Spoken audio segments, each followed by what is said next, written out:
Head కూడా కిందకే ఉండాలి. గార్డ్ రైల్ హెడ్ కిందకు ఉండాలి, రన్నింగ్ రైల్ హెడ్ పైకి ఉండాలి. సింపుల్గా గుర్తించుకోండి. రన్నింగ్ రైల్ హెడ్ హైట్ ఉండాలి, గార్డ్ రైల్ హైట్ డౌన్ ఉండాలి. ఆ గార్డ్ రైల్ అనేది ఎంతకంటే డౌన్ ఎంత డౌన్ ఉండొచ్చు, రన్నింగ్ రైల్ కంటే 25 mm వరకు ఉండొచ్చు డౌన్. కానీ అంతకంటే ఎక్కువ డౌన్ ఉండకూడదు. అంతకంటే ఎక్కువ డౌన్ ఉండకూడదు. అంటే రన్నింగ్ రైల్ కంటే గార్డ్ రైల్ 25 mm కంటే ఎక్కువ డౌన్ ఉండకూడదు. ఎక్కువ డౌన్ ఉండకూడదు. అర్థమైందయ్యా మీకు? అర్థమైందయ్యా? అర్థమైంది సార్.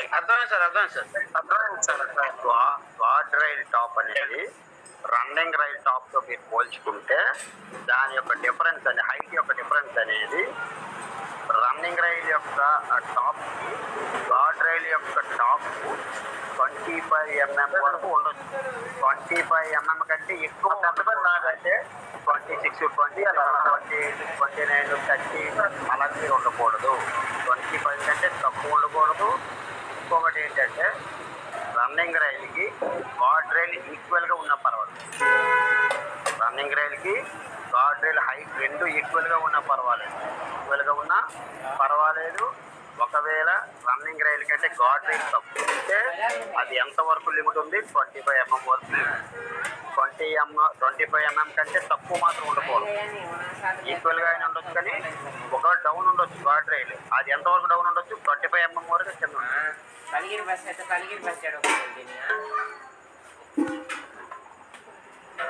రైల్లో ఉండడం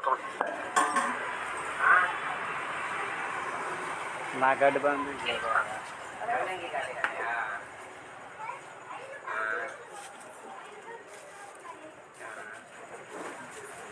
ఆకుకూర పప్పు ఉందా, మామూలు పప్పు? ఆకుకూర పప్పు 10కి, సాంబార్ 20కి. 10కి, సాంబార్ 20కి, టమాటా పచ్చడి 10కి, వంకాయ కూర 20కి. ఇదే అడ్డంగా ఉంది.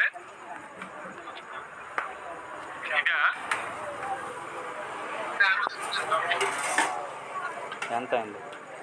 20, 60. అయ్యా మ్యూట్లో పెట్టండి అయ్యా, ఎవరు మాట్లాడుతారు? ఓకేనా? అర్థమైందా మీకు? అయ్యా అందరికీ అర్థమైంది కదా? రన్నింగ్ రైలు కంటే గార్డ్ రైలు డౌన్ ఉండాలి లేదా ఈక్వల్గా ఉండాలి. ఈక్వల్గా ఉండొచ్చు లేదా డౌన్ ఉండాలి. కానీ రన్నింగ్ రైల్ కంటే గార్డ్ రైల్ హైట్ మాత్రం ఉండకూడదు. ఓకే? రన్నింగ్ రైల్కి గార్డ్ రైల్ ఈక్వల్గా ఉండొచ్చు లేదా డౌన్ అయినా ఉండాలి. గార్డ్ రైల్ ఆ డౌన్ ఎంతవరకు ఉండొచ్చు? 25 mm వరకు మాత్రమే డౌన్ ఉండాలి. అంతకంటే ఎక్కువ డౌన్ ఉండడానికి లేదు. సార్ మరి అంతకంటే డౌన్ ఎక్కువ గార్డ్ రైల్ అనేది రన్నింగ్ రైల్ కంటే ఇంకా డౌన్ ఉన్నది అనుకోండి, అప్పుడు ప్రాబ్లం. 25 mm కంటే ఎక్కువ డౌన్ ఉంటే ఏం ప్రాబ్లం అవుతుంది అంటే దానికి వచ్చిన రీజన్ చెప్పాడు. ఏంటి రీజను?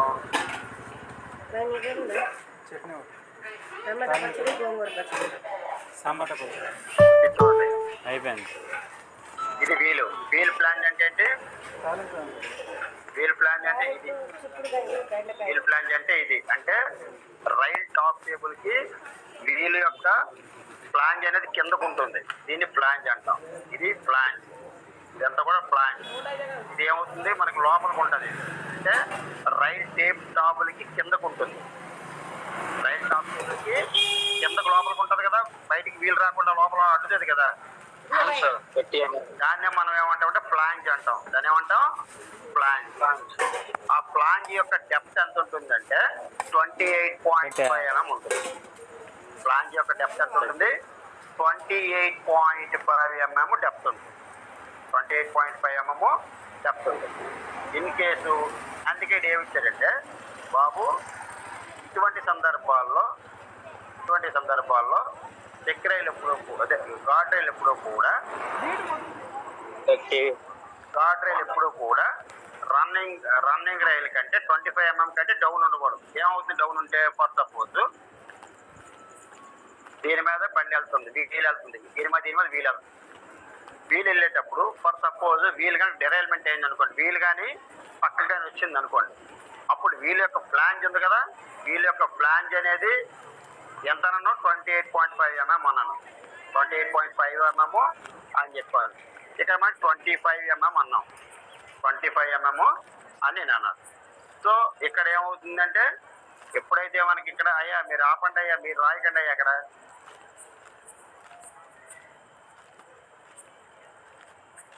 ఎవరయ్యా ఇక్కడ రాస్తున్నారా?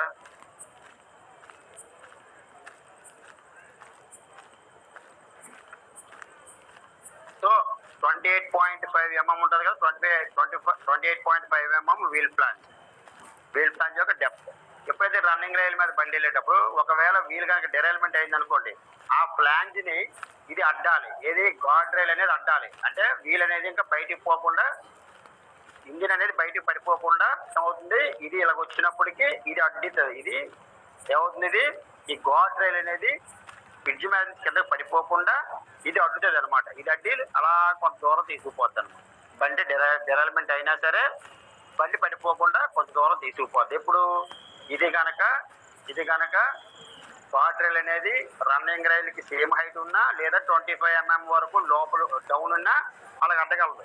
25 కంటే ఇంకా డౌన్ వచ్చింది అనుకోండి, అప్పుడు ఏమవుతుంది, ఈ వీల్ అనేది డెరైల్మెంట్ అయిన తర్వాత ఆ వీల్ ఫ్లాంజ్ అనేది దీనికి తగలదు. ఏమవుతుంది, ఇంకా వీల్ ఇలా బయటకు వచ్చేస్తుంది అనమాట. వచ్చేసి ఏమవుతుంది, కిందనే పడిపోవడానికి అవకాశం ఉంటుంది. కాబట్టి వీల్ ఫ్లాంజ్ డెప్త్ అనేది 28.5 mm ఉంది. కాబట్టి దానికి ఆ మినిమం డెప్త్ అనేది, ఆ మినిమం డౌన్ అనేది 20, అంటే అంత 28.5 అవ్వకుండా 25 వరకే మనకి గార్డ్ రైల్ అనేది రన్నింగ్ రైల్కి 25 mm వరకు డౌన్ ఉండొచ్చు అని ఇక్కడ మనకు చెప్పాడు. వాళ్ళకి clear? Okay sir. Yes sir, right. So అది రీజన్. 25 mm రన్నింగ్ రైల్ కంటే గార్డ్ రైల్ అనేది 25 mm కంటే అంటే ఎక్కువ డౌన్ ఉండకూడదు. ఈక్వల్గా ఉన్నా పర్లేదు కానీ, లేదా 19, 20 లేదా 5, 10 అలాగ ఉండొచ్చు. బట్ 25 కంటే డౌన్ ఉండకూడదు. అప్పుడు మీరు ఎలా కొలిస్తారు? అప్పుడు కొలిచేటప్పుడు మామూలుగా ఏం చేస్తారు మీరు? రన్నింగ్ రైల్కి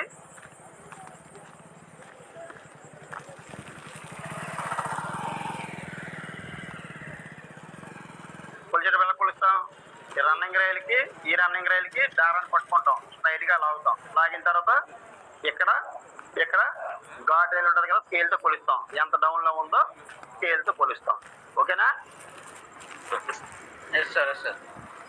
అది ఆ రకంగా మనకి ఎంత డౌన్లో ఉందో మనం కొలవచ్చు. Next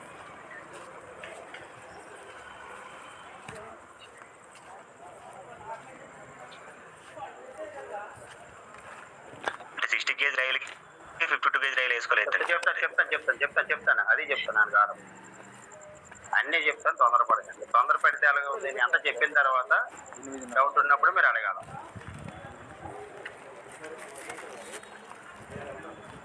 right. ఇప్పుడు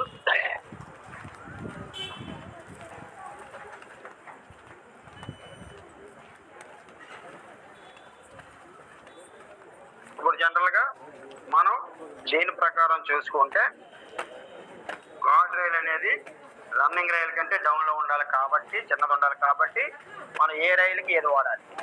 ఇన్ జనరల్గా సపోజ్ మీరు 52 kg రైలు అనేది రన్నింగ్ రైల్ అయింది అనుకోండి. రన్నింగ్ రైల్ అంటే ఏంటి? ట్రాక్ అనమాట. ట్రాక్ ఉన్న రైలు 52 kg రైలు. దీనికి గార్డ్ రైల్ ఏమయ్యాలి? 90R రైలు వేయాలి. ఏ రైలు వేయాలి మీరు?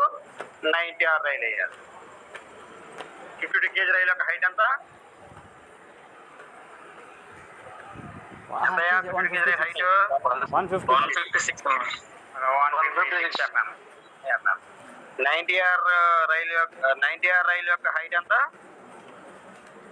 142.8 mm. అదే కనుక మీరు 60 kg రైలు వేసారు అనుకోండి. 60 kg రైలు రన్నింగ్ రైలు అయినప్పుడు గార్డ్ రైలు ఏమయ్యాలి మీరు? 52 kg గార్డ్ రైలు 52 kg గార్డ్ రైలు వేయాలి. 52 kg రైలు వేయాలంటే ఇదంతా ఇది 60 kg రైలు యొక్క హైట్ ఎంత? 172 mm. 52 kg రైలు 150. దీనికి దీని గ్యాప్ అంతా దీనికి 16. ఓకేనా? 13.2 దీనికి 60 16 16 కదా. అదే కనుక మీరు 60 kg రైలు వేసి 90 ఘాట్ రైలు వేసుకున్నారు అనుకోండి, అప్పుడు ఇది 172, ఇదంతా 142.8. డిఫరెన్స్ ఎంత? 19.2. 29.2 వస్తుంది. 29.2. ఇప్పుడు యాక్సెప్ట్ చేయొచ్చు దీన్ని? చేయకూడదు అంటే ఎంత ఉండాలి? 25 వరకే మీకు లిమిట్ ఇచ్చాడు. 25 వరకే లిమిట్ ఇచ్చాడు. కాబట్టి మీరు 60 kg రైలుకి 90 మీరు గార్డ్ రైలుకి ఉపయోగించుకోవడం, ఈ రెండు మీరు ఈ కండిషన్లో ఉపయోగించుకోవచ్చు. 52 kg రైలుకి 90 వేయచ్చు, 60 kg రైలుకి 52 kg వేయచ్చు. ఇన్ కేస్ 52 kg రన్నింగ్ రైలుకి 90 రైలు దొరకలేదు, ఎందుకంటే ఇప్పుడు పాత రైలు కదా, 90 దొరకలేదు అనుకోండి, అప్పుడు మీరు 52 kg వేస్తారు.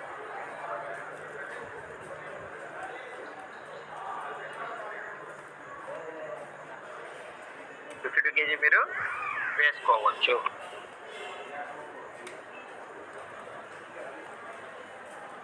ఓకేనయ్యా? రైట్. 60 kg వస్తుంది కదా. 52 kg రైళ్ళు ఉన్నాయి కదా, అవి దొరకకపోతే నువ్వు వేసుకోవాలి. ఉన్నప్పుడు వేసుకోవడానికి 90 అని ఇప్పుడు పాత పురాతనమే కాబట్టి మనకి ఎక్కడ దొరకపోవచ్చు, లైన్లో ఎక్కడ మన స్క్రాప్లో కూడా దొరకకపోవచ్చు. అందువల్ల 52 వేసుకోండి అని చెప్తున్నాను. 60 52 ఉంది కదా, 50 వేసుకుంటే సరిపోద్ది కదా. 60 ఎందుకు? Right. Now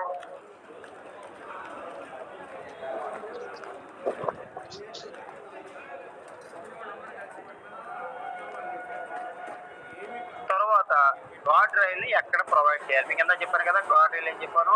major bridge, minor bridge. Major bridge అయినా ఇంపార్టెంట్ బ్రిడ్జ్ అయినా, అది గేటర్ బ్రిడ్జ్ అయినా లేదా బెలాష్ డెక్ బ్రిడ్జ్ అయినా సరే మీరు కంపల్సరీగా మీరు గార్డ్ రైల్ ప్రొవైడ్ చేయాలి.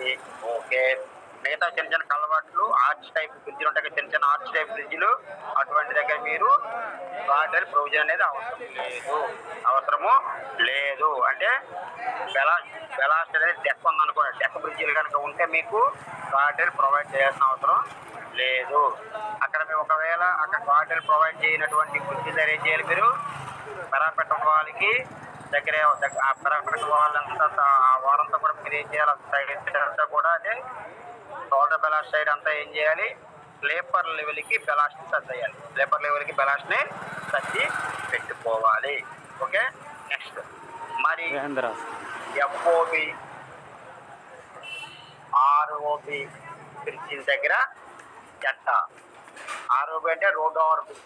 ఆర్ఓబి అంటే ఏంటి? Road over. సరే బోట్ వచ్చేసేయండి. కనబడలేదు. కనబడుతుంది కదా? కింద దించండి సార్, కొద్దిగా కింద దించండి. 5 65 కనిపిస్తుంది. Right sir.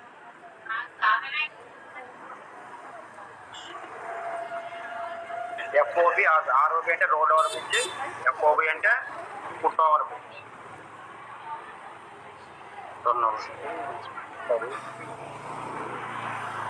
Foot over bridge. ఈ రెండు కండిషన్లో మనం గార్డ్ రైలు ఎట్లా ప్రొవైడ్ చేయాలి చాలా జాగ్రత్తగా అబ్జర్వ్ చేయాలి. ఎప్పుడైనా సరే మీకు రోడ్ ఓవర్ బ్రిడ్జ్ కానీ ఫుట్ ఓవర్ బ్రిడ్జ్ కానీ మీకు ప్రొవైడ్ అదే రోడ్ ఓవర్ బ్రిడ్జ్ దగ్గర, ఫుట్ ఓవర్ బ్రిడ్జ్ దగ్గర మీరు గార్డ్ రైలు ప్రొవైడ్ చేయాలి. ఏ కండిషన్లో అంటే ఒకటే కండిషన్ ఉంటుంది. ఆ కండిషన్ని మనం ఇక్కడ మనం చూసుకోవాలి.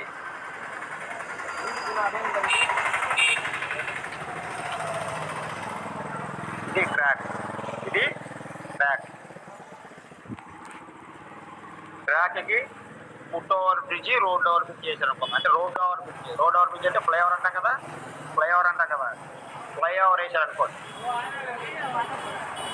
ఇక్కడ ఒక స్తంభం, ఇక్కడ ఒక స్తంభం, ఎక్కడొక స్తంభం వేసి మొత్తం ఇలాగా ఫ్లైఓవర్ వేసారు అనుకోండి. ఫర్ సపోజ్ ఇలా ఫ్లైఓవర్ వేసారు అనుకోండి. వేసేటప్పుడు ఇది రోడ్డు, కింద ట్రాక్, పైన రోడ్. ఎప్పుడు వేసినప్పుడు మనకి ట్రాక్కి దగ్గరలో అబుట్మెంట్ కానీ పిల్లర్ కానీ రావడానికి అవకాశం ఉంది. అవునా కదా?